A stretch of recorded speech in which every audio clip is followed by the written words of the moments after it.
How you doing? I'm enjoying the Spanish mouth. The what? The Spanish mouth that Yeah. are hanging from the trees. And what brought you here? What? What brought you to Miami? To do some activities, talking to groups who are part of the Jews for Justice, Yeah. and mainly to be with my best friend that I know for 40 years, who lives here, and she is an activist too. So, and I will continue to be interviewed, not interviewed, but talk Yeah, giving to talks. people Okay. about the situation. I mean, whatever they ask. And you have quite a story. And when were you born? What year were you born? I was born in Iraq, in Baghdad, 1938. 19 what? 38. Okay. And how long did you stay there? I was 12 when we had to leave Iraq. We had to be taken by plane to Israel. Yeah, you were 12 years I was old. 12 years old. And why did you have to go to Israel? Because of the Israel existence after 48 and the pressure and the missionaries that came to Iraq to push them to get out of Iraq Yeah. to go to Israel. And so we did go to Israel to be the guardian on the borders, so we can protect all of the Jews who came from Europe. Yeah. And we are a second citizen in Iraq, in Israel. Yeah, of course. So when you left in 1950, you were 12 years old. Who did you leave with? Leave where? Who did you go to Israel with? With your family? Did you have siblings? 1951. Excuse me. So did you go with your siblings or parents? Who did you go with? Oh, my whole family. We were 8 children, and my parents. But we were a tribe in Iraq. We lived in a huge house with my grandmother as the matriarch of the tribe. Your mom was the matriarch of the tribe. Is that what you said? I'm sorry? I was just repeating what you said. Did you say yes, your mother was the matriarch of the tribe? My maternal grandmother. Uh-huh. Okay, so what made my life different to begin with? I had polio when I was 3 years old. Okay. And from that point on, struggle and all that until I was able to basically making it up, limping. Sure. But so that puts me in a different categories in Baghdad compared to other girls my age. Of course. So that I think that was like the first change of my life that pushed me in a different direction than other people. So you had polio. You got diagnosed at 3 years old. Do you remember that? Oh, absolutely. I have stories. I remember. Okay. I mean, not just as 3, but sort of the whole, because you hear stories every single day. I'm in a place paralyzed, and I'm listening to all the aunts and uncles and grandmother about the story of polio. Yeah. Because I was like the only one who was with polio, and there were only 10 children who got polio in Baghdad at the time. Okay. Wow. And I was one of them. Wow. And so how long was the treatment? How long? How long were you? I don't know much about. Pardon me. I I don't was know much about paralyzed polio. for 3 years, Okay. sitting in one spot. Yeah, from 3 I to couldn't 6 go anywhere as a child. as a child. Yeah. But listening to stories Sure. throughout the day in and day out until I was like Listening to stories. What were the stories? stories of how poor some people, how my grandmother would help other people, how about our lives in Baghdad and about my Sure. the suffering of some. It's like a daily kind of life that every day there is something going on, and some people are talking about whatever is happening to them. So Sure. but a lot about stories about me as having polio. I heard a lot of stories about me. Right. So did you? Pardon me. I don't know too much about it. Did you gain the ability to walk, or was that something that never really happened? Well, I was in that spot in the big living room where every single day it was almost filled with people from morning until midnight. Yeah. So I was by the door. So after 3 years sitting there, I started moving or something. Nice. I don't know. Yeah. And finally I made it to the door of the living room, out to a little deck or whatever Yeah. that has also stores that goes down to the first store. So that was the beginning of my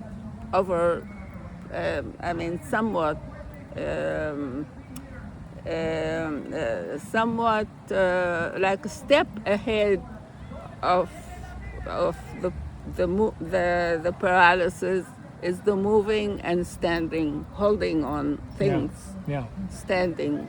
And also I got some treatment, electric treatment on my legs Sure. to revive the muscles. Yeah. And you said when you went to Israel, coming from Baghdad, you had to change your name. As a 12 years old, we lived in refugee camps for 2 years.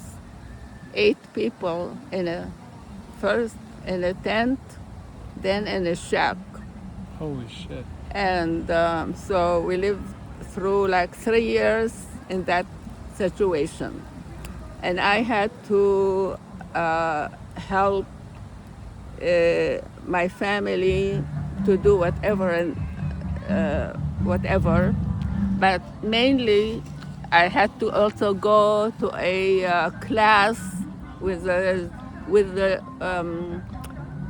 that was like a maid shift in the refugee camp for children, Iraqi like me, who lived in the same camp. So we went supposedly to the school every day. Yeah. And in that school, we had an Israeli teacher who had to change each of our names right there and then Sure. to give us a Hebrew name. And they laugh about of course, my Iraqi name. Yeah. and all of that, and the Yeah. big story Yeah. about changing the name. Yep.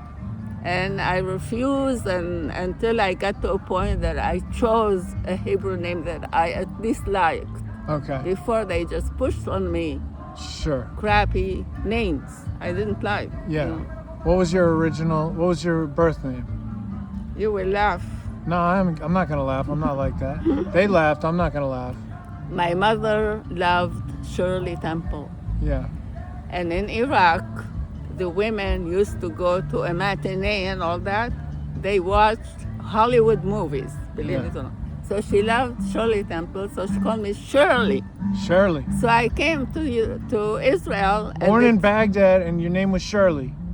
When I came from Baghdad, my name was Shirley. So I love it. You You're see right. how I laugh? You're right. I laughed. I But laughed a little bit. I But tell you why also. when I came, when they heard that my name was Shirley, said, "What all this crap names from the Hollywood?" Yeah. They made fun, you know. Yeah, yeah. So that I would have named Shirley.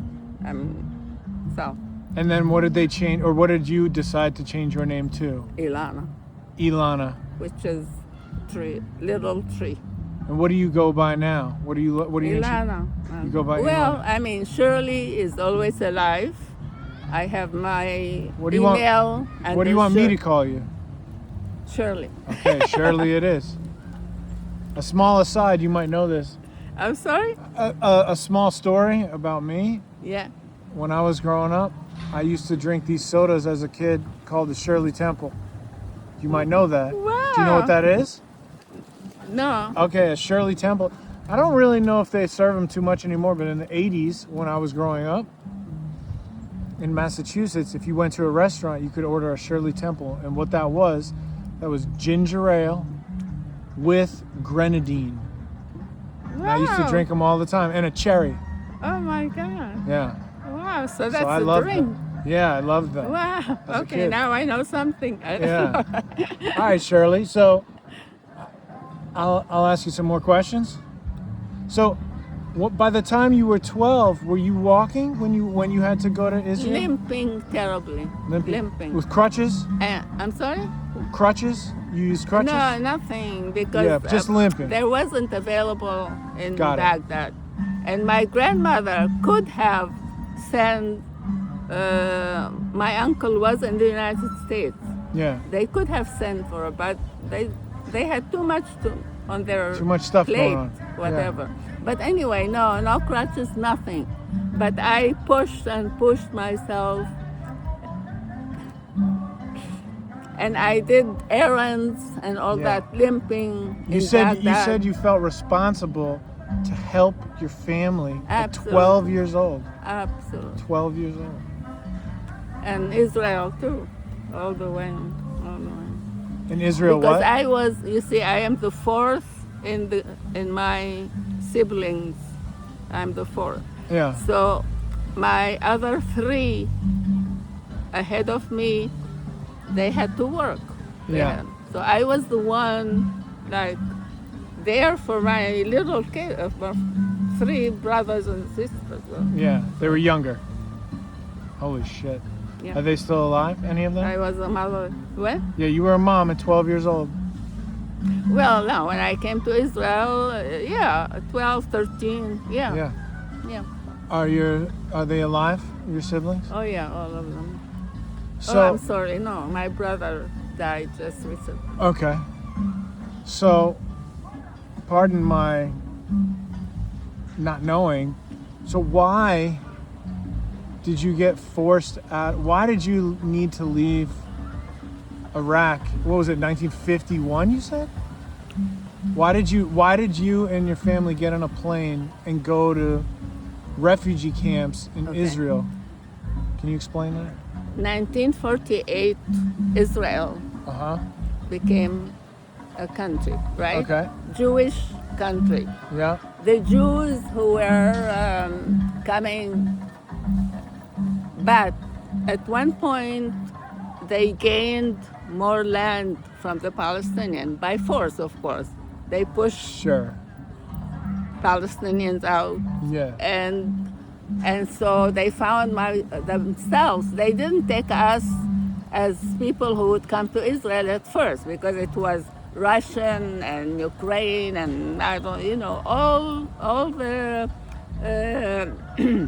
all the European Yeah. people before we were pushed to come because they had more land, and also we could be slaves. We could just, we are Jews, but we are second-class Jews. So they treated us as second-class Jews. Okay. And so when we were in Iraq in 1950, they said you have 1 year to leave Iraq. Okay. And if you don't, you're going to be all killed. Okay. So they sent missionaries Yeah. to make people, Iraqi people, to live even though they refused to live. My grandmother refused to live. Yeah. But they came every single night, I remember, Wow. to that living room, and they talked to my uncles to influence my grandmother, and You remember? so, and if we didn't register, we will lose the opportunity and we will all killed. And in fact, there was an action that Israeli attacked Jews in Iraq, young people who were sitting in a cafe. Yeah. And they claim that the Arabs did that, like they do now. They kill people and they claim that the Palestinian, who are the murderer. But Israeli is the one who does all the assassination and anyway, I Sure. don't want to get into that. You can get into whatever you want. But that frightened, course. frightened people. And so we all rushed. We waited to almost to the last, before it was over, the 1 year. So 65% of Iraqis left in 1 year. And we came to sit in a refugee camp, and the way we were treated. Sure. Not like the people who came from Germany and who had, they took the Palestinian home. They were in a different category. Yep. Okay, so from 6 to 12, before this happened, what was your life like in Baghdad? Do you remember From that? 6 to 12, I made myself useful. Yeah. I helped in the house. You made yourself useful. Yes. Okay. But I also was mean to some other children who played and I wasn't part of. And I mean, I had those two. You said you were mean? Meaning like not behaving nice to other child. Yeah, I in mean, the you were a family. kid and Yeah, you were because going I through am, I can't do what they are doing. Couldn't walk. Oh, they can walk, they can play. Yeah, exactly. We can play hopscotch or whatever. Yeah. So anyway, and they pushed me also at one time. If I bother them, they would push me out of their play. Right. So anyway, but I was mainly really relating to my aunts and who were The adults. the adults, yeah. And I listened to them and I helped them. And they sent me out for errands and Wow. yes. Okay. So now you get to Israel. Where in Israel was it? Not far from Tel Aviv, Okay. refugee, because there were many lands around. I mean, Yeah. So at first we were very far from Tel Aviv in one refugee camp. Then we became closer to Tel Aviv, Yeah. another refugee camp for 2 years. Yeah. And so at that point, I tried to get myself, as they promised me, one of the missionaries promised me, when you come to Israel, they will take care of your limb. They will make, they are just brilliant there. They will Sure, just, sure. I was, Empty promises. so, I really kept that in my Yeah, head. they gave you hope. As a dream, yes. Yeah, they gave you hope. So I came to Israel. I was in hospitals. They did nothing. Sure. Nothing. Sure. It ended up with nothing. But back and forth. And only my staff. My father couldn't come with me. I mean, they needed help. My help. I couldn't. No one could help me. Sure. I mean, you were a kid. Well, I mean, in Israel, I sort of by the time I was 14 and 15. That's a kid in my my view. teen. Yeah, that's a kid. So they sent you to the hospital alone without your father. Is that what you're saying? I that what was you in just the said? hospital by myself. Yeah. I went by myself. I was treated every single day. I stayed in the hospital. I helped other people there in the hospital with them. I mean, they couldn't do anything. They didn't do anything. They said, oh, you are lucky that you can walk even. Sure. No matter how much you limp, it's okay. Right. That's Right. what they said. Harsh. Yeah. So, okay. So now you do that for about 3 years. You're in the refugee camps outside of Tel Aviv. And then what? Where'd you go after that? Then I started to work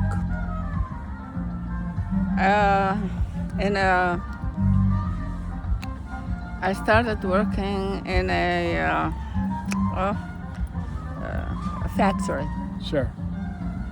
Were you in school at all? I'm sorry? Did you do any schooling as a kid? Well, the only school I was lucky because I was up to 3rd grade in Iraq.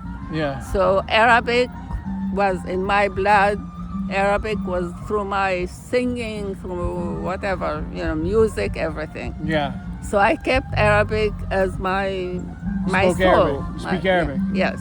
Okay. Then in Israel, I went to that class in the refugee camp, and then I started reading.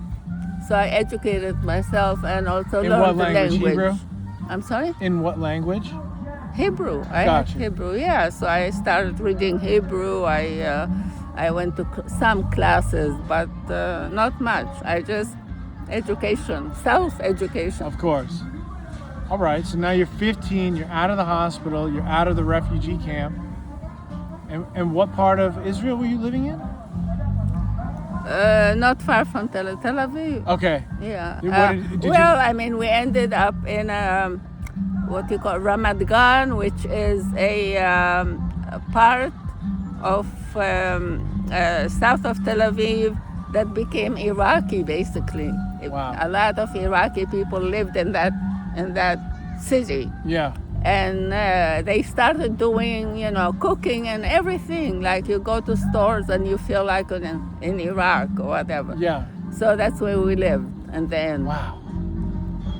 Okay. And what was the situation like there? Was it like a house or apartment? yeah, we were in an apartment, like one bedroom, and yeah. Tight. A lot of people in a small space. Yeah. But my grandmother lived in a bigger house, so every single day my mother would go there, Sure. and I would stay with the little kid, with Yeah. You had That's a different story. you had. Wow. Do you need? Why are you getting so close? Oh, just so I want to make sure that Okay. there's a microphone that I'm holding, Okay. and I'm afraid if I get further away. Because sort of, do I look here or I You look? look wherever you want. Oh, okay. I'm more interested in the story. Is it okay? That I'm, Yeah. Yeah, because the microphone is kind of by where my hand is, and I want Okay. I want your story to be heard. Okay. So. Yeah, sounds like you. You are going so slow. It will take us hours to talk about my. All right, let's speed it up then. What do you want to talk about? No. You go ask whatever you want to ask. Okay. Is there a place you want to go from here, or you want me to ask something? From Israel, I became really. I lived there for like about 18 years in Israel. And then I connected more with friends who are from Europe rather than continuing my own life. And so this way I really sort of became educated in a different kind of way than the mentality of where I come from. And the tribe who were telling me that I will never marry, I will never have children, because Iraqi man will not, no Iraqi man will want to be, to marry a handicapped person or whatever. That's how I grew up in that menu, whatever. Milieu. Yeah, milieu, right. So, but I oppose that. I mean, Yeah. I did marry a man from Germany. Wow. Yes, and we both decided to leave Israel. Leave Israel. Yes. Okay. He was able to get He could get you out. American Citizenship. But before that, because his father and brother lived in Switzerland, so we lived a year and a half in Switzerland, Yeah. and we got married there, not in Israel. Yeah. And then from Switzerland, we tried to get to the United States, and finally we were And what year was this? I'm sorry, 1960 or something like that. Okay. Yeah. How'd you meet him? 61. How did you meet this man? I was working at the university. Finally, I made it really up to be a secretary at the University of Tel Aviv. Uh-huh. And so I met him in once I was like for summer vacation or something. Yeah. I met him there, and that's it. Yeah. 2 years. Yeah. All right, so you went to Switzerland, and then you said you went to America. Yes. Okay. We came to the United States, and we started in New York City, and then at that point we went to also to study English in an evening schools or whatever, to just. All right, because you didn't know English yet. Well, I mean, a little bit, not Yeah. really much. Holy shit. So- And you're like, what, 30 I- at the time? No, not yet 30. Almost. Late 20s. Or yeah, whatever. because at 30 I had my daughter, so. How many children do you have? I'm sorry? How many children do you have? 2. Okay.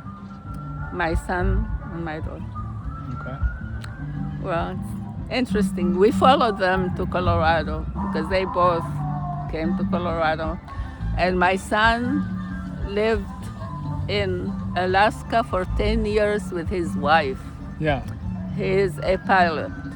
Uh-huh. He's a helicopter pilot. But anyway, Yeah. so where are we going from here? I don't. We can go wherever you want. You get to America. Well, my really basic story should be Yeah. the compassion and the enthusiasm and the love of working and doing, being active first as a women's Women's advocate. Women's rights. yeah, I mean, at the time it was like when I was in New York, women activities or whatever. Yeah. And then I started connecting with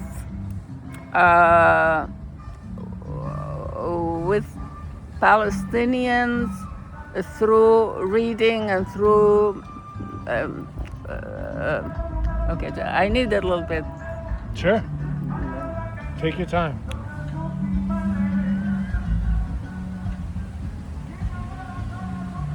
Take your time.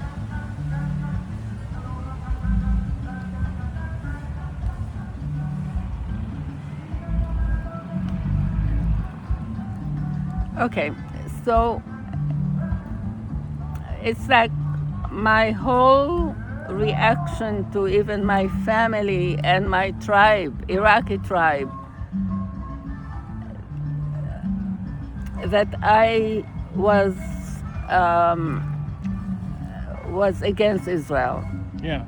Of course. Just like so that even pushed me even further, and I started going to college at one point, and that was after my daughter was born. I started going to community college, and then continuing on and on. And through college, I met connection with activities and Palestinians. So I would go like when to you Washington. when you say, I just want to clarify. So when you say activities, you mean activists? Activists, Yeah. because I was able to go to Washington D.C. Yep. and volunteer working for Palestinian cause, and that started the whole Palestinian what? cause. They had like an office in Washington D.C. Uh-huh. for the Palestinian, like any other country, Palestinian office for working for the cause Gotcha. against the occupation. Yes. That's it, against the occupation. That was my sort of line of activities, the beginning. I just went on and on and on with my activities, and it started with that. And then, of course, I joined a group of women, international women, who came to Palestine, and we lived there for 3 months in the West Bank. Oh shit. To be there as a witnesses, and I used my Arabic and Hebrew to translate. Oh my God. When the soldiers come Whoa. taking people, Palestinians, out to jail, I would go and translate Oh my God. between. Yeah. Never mind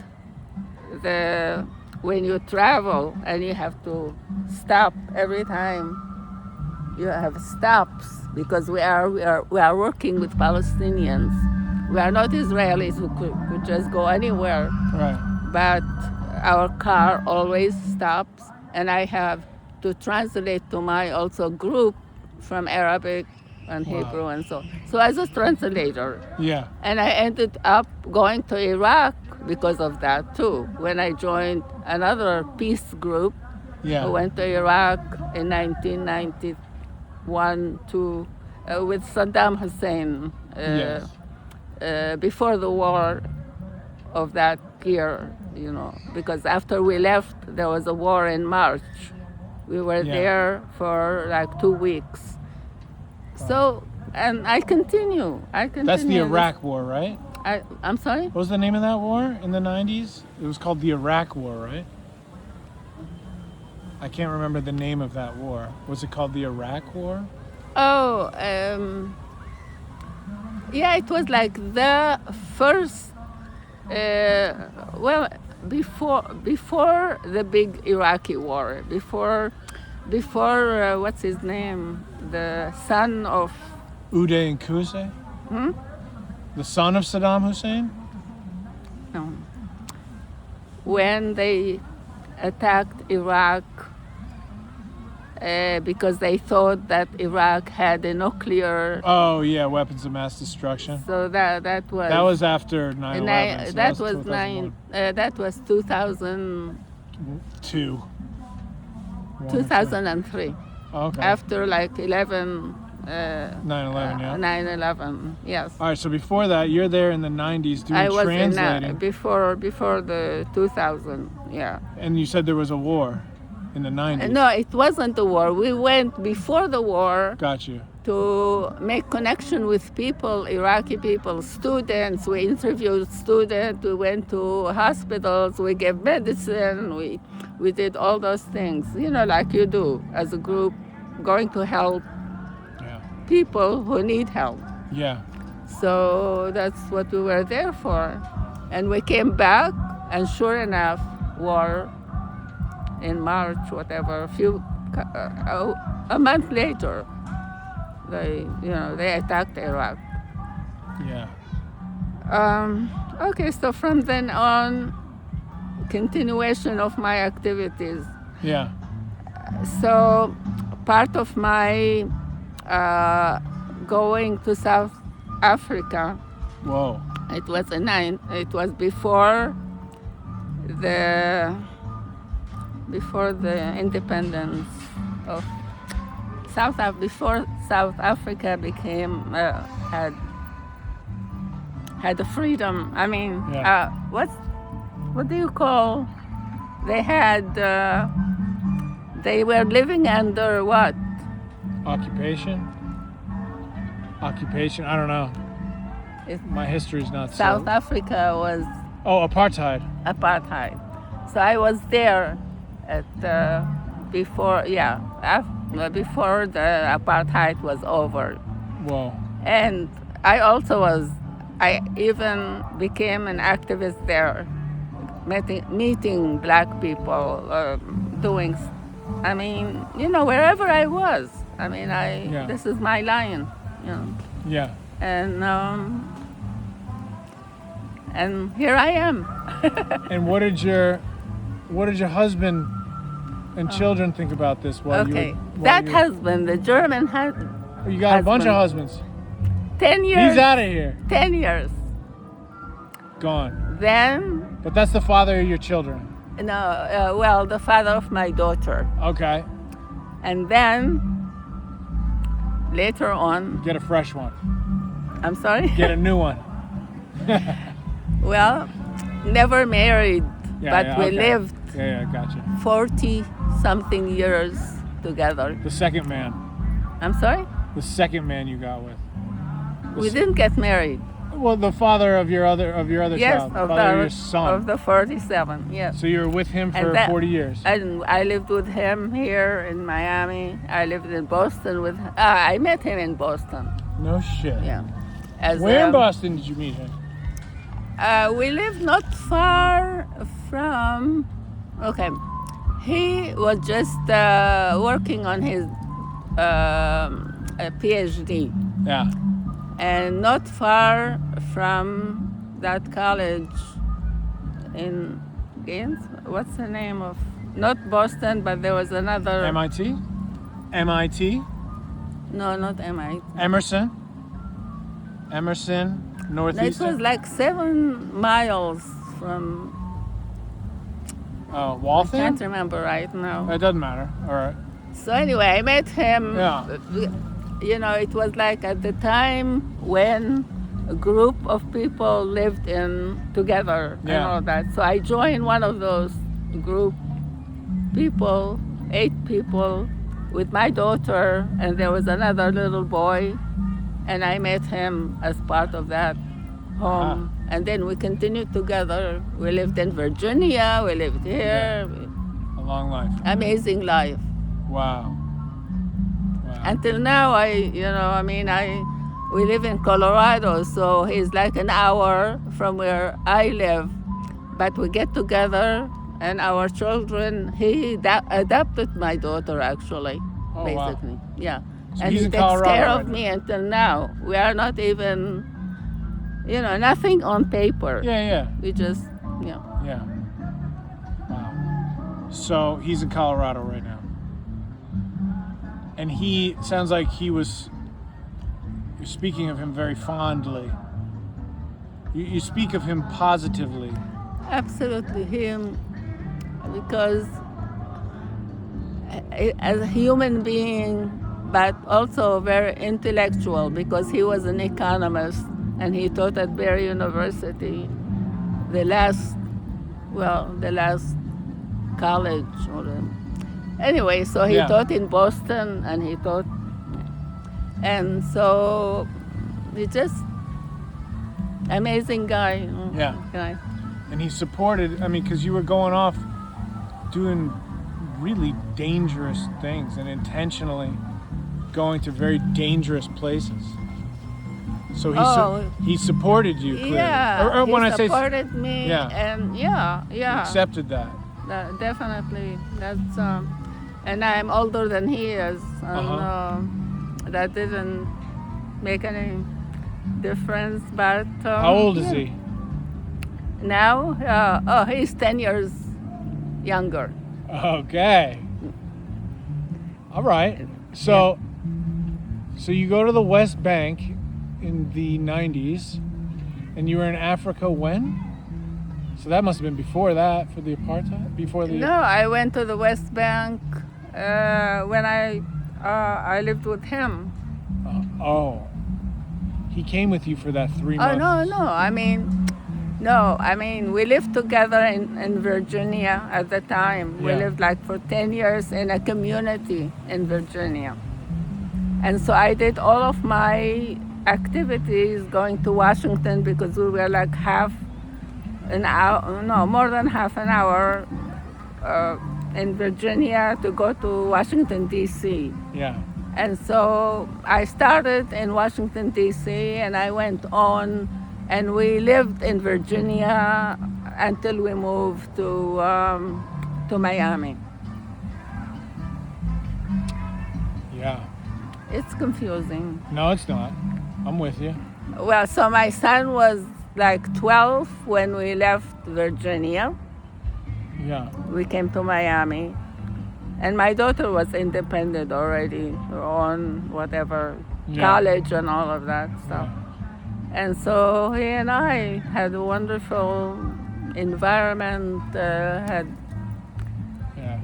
lived together with communities. Even in Virginia, we were in a rural community. Yeah. And we built our own home there, and a lot of things to know. Yeah. Wow. So what are you going to do with I'm nervous. Oh, we don't have to do anything you don't want to do. You mean what am I going to do with this video? I'm sorry? What's your question? Yeah, I mean, what? I don't have to do anything. I don't mind. I mean, whatever you do. Okay. That's all I'm saying. What are you going... Oh, sorry. It's okay. Oh, no, I was just going to put it on the internet. Huh? Put it on the internet, and if people want to watch it and listen to it, they can. So could I have an access? Of course. How? I'll send it to you. Oh, okay. Yeah. That's no problem. Sure. Yeah. So, you want to give any parting words? Or you want to keep going, or you want to stop? I could ask you questions all day. Go ahead if you have any questions. Yeah, so I guess the gap now is, what did you do in the 2000s? What did you do for the last 25 years? 25. Your kids are grown up. Okay, living in Colorado for 10 years, the last 10 years. Before that, we lived in Biscayne Park. Uh-huh. Right here? Yeah. This is paradise. So I left like 2014 to go to live close to my daughter, not far from Denver. So that's when I moved out in 2014. David stayed in the house that we bought until he sold it, and then he moved to Colorado. All right, so I got a question for you. Yeah. You're someone who has seen more than, I'd say, the average person in America in terms of difficult situations. You know, you've been to some really difficult places and seen some really tough stuff on on the macro scale of the world, like war, and so the question I have for you is, I don't know who came up with this idea, but you ever heard the saying, it's kind of from like when I was a kid, it was like, think globally, act locally. You ever heard that? Oh yeah, absolutely. Okay, so you've done things on the global scale and you've seen so much of the world. What do you think, what would you say to someone who's not near any of these things, hasn't been near war, doesn't speak multiple language, has no context for what is going on outside, has never even like left their state, let's say. What would you say to them? what would you ask of them? To someone who's not nearly as, hasn't seen the things you've seen and may never will. My first thing, I know that there's this Spanish culture here. Yeah. And maybe other cultures, I don't know. I mean, how close Americans are, or they want, or whatever. It's up to individuals.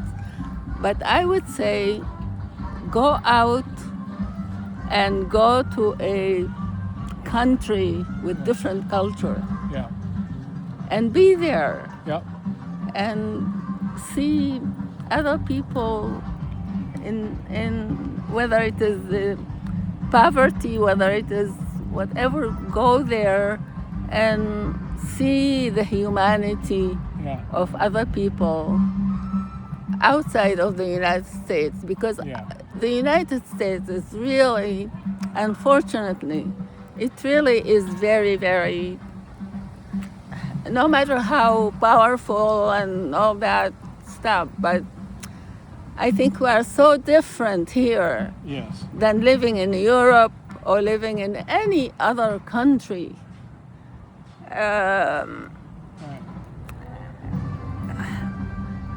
So I think that will,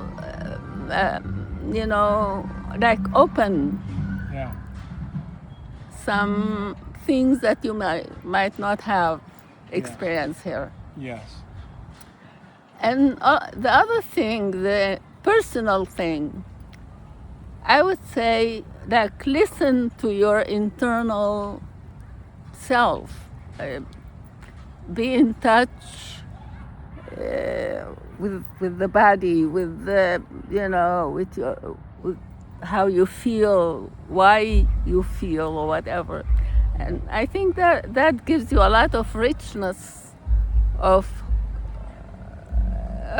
getting in touch with yourself, that will motivate you to whatever direction maybe that you need in particular. Yeah. I don't know if I. Yeah, it's beautiful. Yeah. And how much longer are you here in Miami? 3 weeks. Okay. Would you like to visit me? Absolutely. Yes. If you'll have me. Sure. All right. Okay. It's on. Okay. So. Yeah. Well, thanks so much. I am just across. Okay. Yeah, and you're visiting some friends, huh? Where are you staying? I'm staying up on 71st and Biscayne, like a little off of that. 71st is just up the street. It's up here. That way. Oh, yeah. Okay. So yeah, like because 5 we're blocks. 69. Oh, very close. Very close. Very. Yeah. And what's next? You said you're giving some talks here? I'm sorry? You're going to give some talks this week? I am waiting now for one person who is organizing a group. Uh-huh. So I had already one meeting. Uh-huh. And it was very nice. And what I like about this, because I lived in Gainesville, and I did a lot of activities there. I have also a dear friend, and I stayed with her, and she is activist too. She is also Jews for Justice, again, active. So I went there and also did a lot of, talking and interviewing and all of that. That was last year. So now this year I'm in Miami doing, hopefully, better even, because it's a little bit less formal. Yeah. It's like we get together and people ask questions instead of me having give a talk or whatever. Speech. Yeah, a speech. Yeah. I don't like that. All right. These are public. Maybe I can come to one. Maybe I could come to one of these if you have any more in the next 3 weeks. Sure. Okay. All right. And is there? So give me whatever. I have to give your name to my friend. Yeah. Yeah. All right. Do you have any other stuff online or anything that you want people to check out? I could put it on the link. Well, you can tell me online, after if you want. Online. Yeah. Is there anything you I want to am promote? not so. No, I'm not online person, but I have okay. tons of stuff through books. Oh, really? Hebrew, Arabic, Okay. English, up-to-date things about Palestine, up-to-date Egyptian literature, poetry. So if you come, I brought just like a little things from my own collection at home. I mean, I have. Yeah. Anyway, You're a so writer. I could share with you, and I could show you many. Do you know what is Intifada? Yeah. You know, when Palestinian fight back. Yeah. So there was like children Intifada when they threw stones. Yep. And the soldiers, you know, with their tanks and all that. So I have like photos. Wow. I have tons of things. Yeah, you were there. So that's in my room. Holy cow. All right. Thank you so much. So if you want me, I could take your name and we'll let you know when the next. Absolutely. We'll do all that. Or maybe. All right. This is, I feel like we're just scratching the surface, and I'm sorry? I feel like we're just touching on your story, and I really appreciate you sharing. So what are you? Are you on your own or coming from family, or I mean, with a family? Why am I here? Yeah, I mean, just, by yourself. Yeah, I'm by myself. Yeah, I wanted to escape some of the cold weather in Boston. Okay. It was a little much for me. So it was a little too cold for me. You what? I like the warmth. I like the sun. Like the warmth. Yes. Yeah. Me too. Yeah. So I just came down here and to enjoy some of that.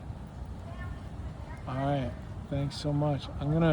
I think the way you look right now in this field looks really amazing. So I'm going to back up and show the people what that looks like. I am here every day. I go to the day also.